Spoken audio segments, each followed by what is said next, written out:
इथं 1-1 कोटी रुपये रोखीने दिले. म्हणजे माझ्याकडे पुरावे आहेत, मी पुराव्याशिवाय बोलत नाही. लोकांनी फोन करून उमेदवारांना सांगितलं तुम्ही माघार घ्या, 1 कोटी रुपये देतो.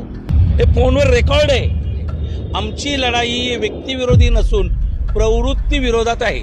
आम्ही प्रवृत्ती टेचून काढायला जन्माला आलो. आमची सत्सत्वे बुद्धी त्यांच्या नांग्या टेचल्याशिवाय, पनवेलचं शुद्धीकरण केल्याशिवाय राहणार. त्यांच्या घरापर्यंत त्या लोकांचे पैसे पाकिटं येत असतील.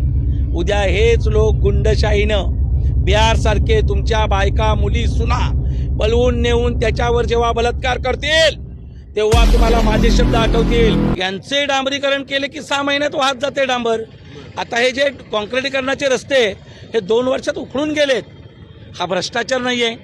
अशा पद्धतीनं महापालिकेची टेंडर घ्यायचे आणि तो भ्रष्ट पैसा या इलेक्शनला लावायचा. माननीय मुख्यमंत्री महोदयांनी 400 कोटी देतो म्हणून सांगितलं.